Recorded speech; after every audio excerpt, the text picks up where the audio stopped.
اصل میں اگر ہمیں ایک حکمران مل جائے نا، ایک حکمران، جی جی، تو ہم پھر بہت جلدی، ہم کتنے ہی پست ہو جائیں، ہم بہت جلدی پھر قوت حاصل کر لیں گے اور پھر دنیا کو بتا دیں گے کہ ہم کوئی قوم ہیں۔ لیکن سلیم بھائی قوم کہاں، ایک بس تھوڑا سا میں دیکھیے آج منفی باتیں کرنے کا دل نہیں چاہ رہا کوئی، آج یہ پاکستان کی آغاز کی بات ہم کر رہے ہیں، پاکستان کا آغاز ایک امید سے ہوا تھا، ایک آرزو سے ہوا تھا، خواب سے ہوا تھا، لیکن حقیقت تو یہ ہے کہ قوم تو اب اس وقت تو بڑی پزمردہ اور مایوس ہے، اور قوم کہیں نظر بھی نہیں آ رہی۔ دیکھیں میں عرض کروں آپ سے کہ قیام پاکستان جو تھا، کچھ علاقوں میں لوگوں کو پتا تھا کہ وہ پاکستان میں شامل ہو جائیں گے، جی بالکل ٹھیک ہے نا، کیا لیکن کچھ خطے ایسے تھے جن کو پتا تھا کہ وہ کبھی پاکستان میں شامل نہیں ہو سکتے۔ جی ہمارے چچا اس وقت بمبئی میں رہتے تھے، ٹھیک ہے نا جی، لیکن ان کے جوش کا یہ عالم تھا، وہ خود بتاتے ہیں کہ مسلم لیگ کے لیے، مسلم لیگ کا انڈیا میں جہاں بھی کوئی اجلاس ہوتا تھا وہ وہاں موجود ہوتے تھے، ٹھیک ہے۔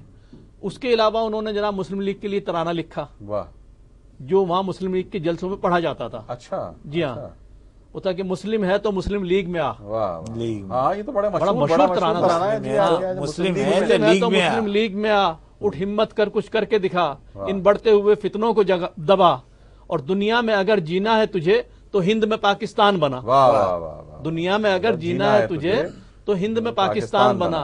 اور اس کا مقطع تھا، ان کا نام تھا اس کے اندر کہ نور اس دنیا فانی میں کچھ کر کے گزر، کچھ کر کے دکھا۔ واہ واہ، نور احمد نور قریشی سنی پتی۔ دیکھیے اب آپ یہ کہ یہ نور صاحب جو ہمارے اور آپ کے چچا تو ہمارے بھی چچا ہیں، وہ کہ ایک کیسی جو بات آپ نے بتائی کہ پورے بر صغیر میں جہاں جہاں مسلم لیگ کے جلسے ہوتے تھے وہ جاتے تھے، اور یہ ترانہ انہوں نے لکھا، کچھ کر کے دکھا ہے نا۔ پتا ہر مسلمان کے دل میں کچھ کر کے دکھانے کا امنگ تھی، ایک امنگ تھی، ایک آرزو تھی، ایک خواب تھا، جناب اس خواب کو پورا کرنا۔ لیکن ہم نے کس طرح سے اس خواب کو توڑا تھا بھائی، اس پر کچھ ہم نے اس کو کرچی کر دیا اس خواب۔ دیکھیے ابھی سلیم بھائی نے لیڈرشپ کی بات کی تھی، لیڈرشپ جو ہے وہ قوم کو بناتی ہے اور وہی ابھارتی ہے۔ جس زمانے میں قائد اعظم قیام پاکستان کی مہم چلا رہے تھے تو مختلف طلبہ کا ایک گروپ پہنچا، جی، اور یہ طلبہ کا گروپ جو ہے بڑا کہ بھائی مل رہے ہیں قائد اعظم سے، اور ان کو کچھ نہیں پتا کہ قائد اعظم کتنے مصروف آدمی ہیں اور ان کی کیا طلبہ تو طلبہ، طالب علم تو طالب علم، اور یہ ان کے چکر لگا رہے ہیں ان کی کوٹھی کے۔ تو اتفاق ایسا ہوا کہ قائد اعظم ادھر سے گزر رہے تھے اور انہوں نے دیکھا کہ کچھ بچے ہیں نوجوان، ہاں نوجوان، تو انہوں نے اپنے سیکرٹری سے کہا کہ ان کو ٹائم دو اور میں ان سے بات کروں گا، ملوں گا، اور یہی ہوا، ان کو ٹائم دیا اور قائد اعظم نے ان سے مل کے بیٹھے اور ان سے، اور یہی لوگ تھے جو اپنے تعلیمی اداروں سے، اپنے گھروں سے، اپنے گاؤں سے نکل کر اور تحریک پاکستان سے کے لیے جگہ جگہ اس طرح گئے کہ انہوں نے پورا یہ نقشہ پلٹ کے رکھ دیا۔ تو جب تک لیڈرشپ ہوتی ہے وہی ایک تبدیلی کا مظہر ہوتی ہے، اسی کے پیچھے لوگ چلتے ہیں۔ بالکل بجا حضرت قائد اعظم لائیں کہاں سے؟ اب قائد اعظم کو تو ہم نے ماری پور روڈ پر موت کے گھاٹ اتار دیا، اب کہاں سے لائیں قائد اعظم کو؟ نہیں، بہرحال نا امید تو نہیں ہونا چاہیے۔ اس ملک، یہ ہے ملک خدا داد، اس کو اللہ نے بنایا ہے اور اللہ اس کے لیے کوئی قائد اعظم بھی پیدا کر ہی دے گا، اور اللہ ہی چلا رہا ہے، اللہ ہی چلا رہا ہے، اور کوئی آپ یقین کریں کہ کوئی قائد اعظم پیدا ہو جائے گا۔ یہ بالکل صحیح ہے کہ قحط الرجال ہے، سمجھے نا، لیڈروں کا، جی سمجھے نا۔ وہ ذرا مختار مسعود کا ذرا وہ تو آپ سنا دیں۔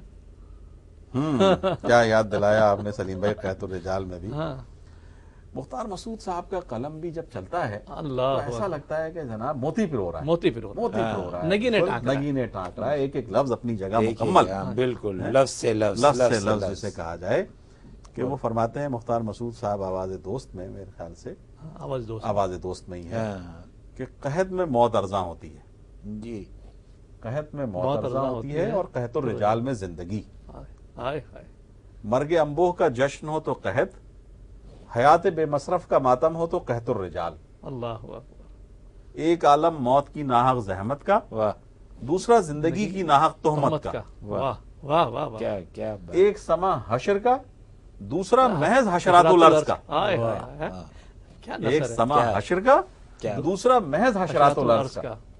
اور زندگی کے تعاقب میں رہنے والے ہمیشہ قحط سے زیادہ قحط الرجال کا غم کھاتے ہیں. واہ واہ واہ واہ واہ، دیکھیں، نثر نثر کیا- کتنی مرصع، مرض مرض. سمجھے نا؟ اور ہر اور ہر ہر ہر جملے اور ہر سطر میں ایک ایسی بات چھپی ہوئی ہے جس پہ سوچتے جائیے اور سوچتے جائیے. اور اپنے بھائی کی تعریف نہیں کیجیے کہ جس نے اتنی اچھی پڑھی. ہاں ہاں بھائی، بھائی اس کی شکیل تعریف بھائی نہ جواب کیجیے دیا آپ. آپ کا۔ بھائی آپ کا تو ہم مستقل تعریف ہی کر رہے ہیں. بھائی جان آتے کس لیے ہیں آپ کے پاس؟ یہی سننے کے لیے تو آتے ہیں. ایک اور جگہ مختار مسعود صاحب نے لکھا، نیکی اور بدی کے درمیان صرف ایک قدم کا فاصلہ ہے. آئے آئے، نیکی اور بدی کے درمیان صرف ایک قدم کا فاصلہ ہے. ایک قدم آگے بڑھائیں تو اشرف المخلوقات، اللہ اکبر اللہ اکبر، ایک قدم پیچھے ہٹائیں تو ننگے کائنات، اللہ اکبر اللہ اکبر، اور درمیان میں ٹھہر جائیں تو محض ہجوم آبادی. آئے ہائے ہائے، واہ واہ واہ واہ، تو حضور والا لگ تو یہ رہا ہے کہ ہم سب ہجوم آبادی میں زندہ ہیں. بس بات تو یہی ہے، بس ایک قدم آگے بڑھانے کی ضرورت ہے. ہاں، ایک قدم آگے بڑھانے کی انہوں نے ضرورت ہے. کہیں یہ بھی تو لکھا ہے کہ وہ سیڑھیوں پہ بیٹھے ہوئے شاہی مسجد اللہ، کی سوچ رہے تھے اللہ، کہ یہ 2 صدیاں کہاں گم ہو گئی. ہاں، یہ ہے جناب، یہ بھی آپ نے لکھا ہے کہ میں بادشاہی مسجد کی سیڑھیوں پہ بیٹھا ہوا تھا. بادشاہی مسجد کی اس سے سیڑھیوں پہلے کا پہ ایک بیٹھا جملہ ہوا. جو ہے وہ ہاں۔ یہ ہے کہ سکھوں کے گردوارے ہاں ہاں. اور فرنگیوں کے پڑاؤ ہاں، کے درمیان یہ چھوٹا سا فاصلہ نہیں. بادشاہی مسجد، ہاں سر ابھی اس وقت وہ یاد نہیں آ رہا. ہاں۔ اس کو کل انشاءاللہ العزیز کل آپ کی نظر کریں گے وہ ہاں۔ یاد کر کے تھوڑا سا. ہاں بھائی وہ سننے کے کہ وہ قابل بگاڑ ہے. نے چپکے سے کان کہ جب میں کام مسجد کی بات دیوانہ کہہ دی. یہ جی، 2 جی، صدیاں کہاں ہاں غائب ہو ہاں گئی. ہاں جی جی وہ کل انشاءاللہ آپ کی نظر کریں گے. آج تو پھر وہی چونکہ رمضان کا مہینہ ہے، سحری کے اوقات اور تراویح اور افطار اور ساری مصروفیات، اور اب تو الحمدللہ، چونکہ الحمدللہ۔ عید بھی قریب آتی جا رہی ہے، اس لیے دیگر مصروفیات بھی بڑھتی جا رہی ہیں. ہاں، وہ تو شاپنگ کی ہوں گی، وہ بھی بیگم صاحب کی فہرست دی ہوئی ہوگی. اس لیے اس کو بھی دیکھنا پڑتا ہے. کل انشاءاللہ ملاقات ہوگی.